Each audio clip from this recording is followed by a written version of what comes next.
Hello friends, welcome back to our channel.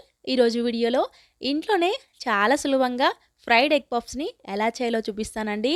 ఈ egg puffs prepare చేయడం కోసం butter కానీ నెయ్యి కానీ అలానే ఓవెన్ లేకుండా చాలా సులభంగా వంట రాని వాళ్ళు కూడా ఈజీగా చేసుకోవచ్చు. బయట బేకరీలో కొనే ఎగ్ పఫ్స్ కన్నా ఇంట్లో ఇలా కానీ చేశారంటే టేస్ట్ మాత్రం చాలా బాగుంటాయండి. వీటికి పెద్దగా ఇంగ్రీడియంట్స్ కూడా ఎక్కువగా పట్టవండి. ఇంట్లో ఉన్న వాటితోనే చాలా సులభంగా తయారు చేసుకోవచ్చు. మరి మీరు కూడా డెఫినెట్గా ఒకసారి ఇలా ట్రై చేసి మీకు ఎలా కుదిరిందో కామెంట్ చేయండి. ముందుగా ఇది ప్రిపేర్ చేయడం కోసం ఒక మిక్సింగ్ బౌల్లో 2 కప్పుల వరకు మైదా పిండి తీసుకున్నానండి. అలానే ఒక గరిటె వరకు నూనె, అలానే టేస్ట్కి సరిపడా సాల్ట్ వేసుకోండి. నూనె ప్లేస్లో మీరు నెయ్యినైనా వేసుకోవచ్చు. నేనైతే ఇక్కడ వేయట్లేదు. ఇలా నెయ్యి ఉప్పు బాగా కలుపుకున్న తర్వాత కొద్దిగా నీళ్ళను పోసుకుంటూ బాగా మెత్తగా కలుపుకోవాలండి. నేను ఇక్కడ మైదా పిండి తీసుకున్నాను. మీకు హెల్త్కి అంత మంచిది కాదు అనుకుంటే మైదా పిండి ప్లేస్లో గోధుమ పిండినైనా కూడా తీసుకోవచ్చు అండి.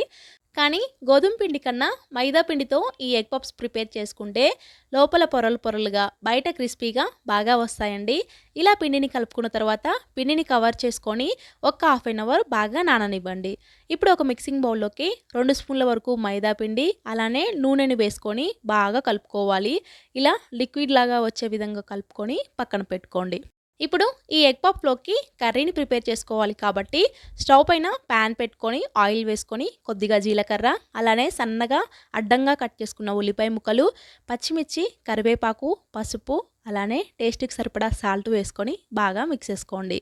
ఇలా బాగా కలుపుకొని ఇందులోకి ఇప్పుడు కొద్దిగా అల్లం వెల్లుల్లి పేస్ట్ కూడా వేసుకొని మళ్ళీ ఒకసారి మిక్స్ చేసుకొని మూతను పెట్టుకొని బాగా ఉడికించుకోండి. ఇలా కర్రీ ఒక 2 నిమిషాలు ఉడికిన తర్వాత మళ్ళీ ఒకసారి బాగా మిక్స్ చేసుకొని ఇందులోకి ఒక హాఫ్ స్పూన్ ధనియాల పొడి, ఒక పావు స్పూన్ జీలకర్ర పొడి, ఒక హాఫ్ స్పూన్ గరం మసాలా పొడి కూడా వేసుకొని మళ్ళీ ఒకసారి బాగా మిక్స్ చేసుకోండి. ఇలా బాగా కలుపుకున్న తర్వాత ఇందులోకి కొద్దిగా కారం, అలానే కొంచెం కొత్తిమీరను కూడా వేసుకొని బాగా మిక్స్ చేసుకోండి. సో మనకు ఎగ్ పఫ్లోకి కర్రీ అయితే రెడీ అయిపోయింది. చాలా సింపుల్గా చేసుకోవచ్చు. ఇలా రెడీ అయిన తర్వాత ఇప్పుడు మూతను పెట్టుకొని పక్కన పెట్టుకోండి. ఇప్పుడు కలిపి పెట్టుకున్న పిండి కూడా బాగా నానిపోయిందండి. చూసారు కదా, ఈ విధంగా మెత్తగా ఉండాలి. ఈ పిండిలో నుంచి నేను ఇక్కడ 5 పార్ట్స్ లాగా డివైడ్ చేసుకున్నానండి. ఇప్పుడు ఒక్కొక్క ఈ పిండి ముద్దను తీసుకొని పొడి పిండిని ఇలా అద్దుకొని ఇలా షీట్ లాగా పాముకోవాలండి. మనం చపాతీని ఎలా అయితే చేస్తామో అదే విధంగా కొంచెం పల్చగా స్ప్రెడ్ చేసుకోవాలి చపాతీ కర్రతోటి. ఇదే విధంగా ఒక 5-6 వరకు షీట్లను అయితే ప్రిపేర్ చేసుకోండి. పల్చగా ఈ విధంగా ప్రిపేర్ చేసుకోవాలండి. నేనైతే ఇక్కడ 5 షీట్లను అయితే ప్రిపేర్ చేసుకున్నాను. ఇప్పుడు వీటిని సమానంగా 1 బై 1 వేసుకోవాలండి. ఇలా వేసుకున్న ఒక షీట్ పైన మనం ముందుగా కలిపి పెట్టుకున్నాం కదా మైదా పిండితోటి, ఈ లిక్విడ్ని చక్కగా మొత్తం అప్లై చేసుకోండి. మళ్ళీ రెండో షీట్ కూడా వేసుకొని ఇదే విధంగా పైన మైదా పిండి లిక్విడ్ని అప్లై చేసుకోవాలి. ఇలా 5 వరకు చక్కగా ఇలా అప్లై చేసుకున్న తర్వాత మొత్తం ఈవెన్గా సమానంగా అనుకోండి. ఇలా 5 అనుకున్న తర్వాత ఎడ్జెస్ ఏమైనా ఎక్స్ట్రాగా ఉంటే మొత్తం కట్ చేసేసుకోండి. చక్కగా మనకి రెక్టాంగులర్ షేప్ వచ్చే విధంగా చుట్టూ కూడా ఎడ్జెస్ అనేవి కట్ చేసుకోవాలి. ఇలా కట్ చేసుకున్న తర్వాత ఇప్పుడు మిడిల్లోకి కట్ చేసుకొని ఈ షీట్ని నేను ఇక్కడ 6 పార్ట్స్ లాగా డివైడ్ చేశానండి. 6 పీసెస్ లాగా. అయితే నేను ఇక్కడ 6 ఎగ్ పఫ్స్ని అయితే ప్రిపేర్ చేస్తున్నాను. ముందుగానే నేను ఇక్కడ ఒక 4 ఎగ్స్ని ఉడికించుకున్నానండి. ఈ విధంగా ఉడికిన తర్వాత ఇలా సమానంగా మధ్యలోకి కట్ చేసుకొని పెట్టుకోవాలి. ముందుగా మనం ఇప్పుడు 6 షీట్లని ప్రిపేర్ చేసుకున్నాం కదా, ఒక్కొక్క షీట్ని లైట్గా ఇలా పాముకున్న తర్వాత మధ్యలో ప్రిపేర్ చేసుకున్న కర్రీ అలానే కట్ చేసుకున్న ఎగ్గును పెట్టుకొని పైన లేయర్ని జస్ట్ ఇలా క్లోజ్ చేసుకోవాలండి. ఎందుకంటే ఆయిల్లో ఫ్రై చేసేటప్పుడు కర్రీ అనేది బయటికి రాకుండా చక్కగా ఉంటుందన్నమాట. పైన లేయర్ని మంచిగా క్లోజ్ చేసుకున్న తర్వాత అదే విధంగా చుట్టూ కూడా క్లోజ్ చేసుకోండి. ఇలా అన్ని షీట్లను కూడా చక్కగా ప్రిపేర్ చేసుకొని పెట్టుకోండి. మనకు ఇవి ఆయిల్లో ఎగడానికి కొద్దిగా టైం పడుతుందన్నమాట. సో ఇలా అన్నీ ప్రిపేర్ చేసుకొని అయితే పెట్టుకున్నానండి. ఇప్పుడు పక్కనే డీప్ ఫ్రైకి సరిపడా ఆయిల్ పెట్టుకొని, ఆయిల్ మరీ హీట్లో ఉండొద్దండి, మీడియం హీట్లో అయితే ఉండాలి. సో ఇలా ముందుగా ప్రిపేర్ చేసుకున్న ఎగ్స్ పఫ్స్ని ఈ విధంగా ఫ్రై చేసుకోవాలి ఆయిల్లో వేసుకొని.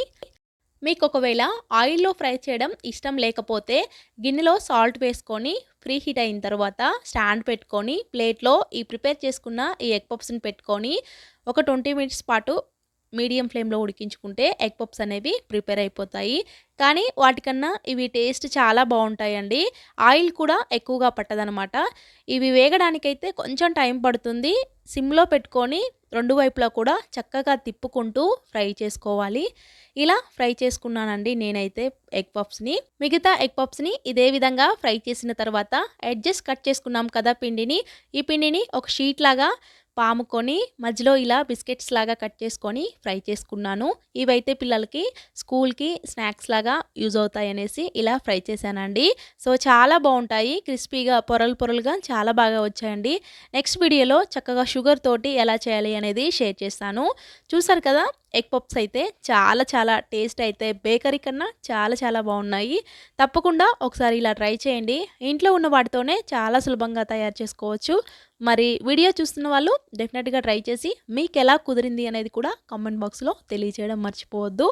అండ్ దీన్ని టమాటో కచప్‌తో సర్వ్ చేసుకుంటే చాలా చాలా బావుంటాయి. మరి మళ్ళీ మరొక మంచి వీడియోతో అయితే మీ ముందుంటాను.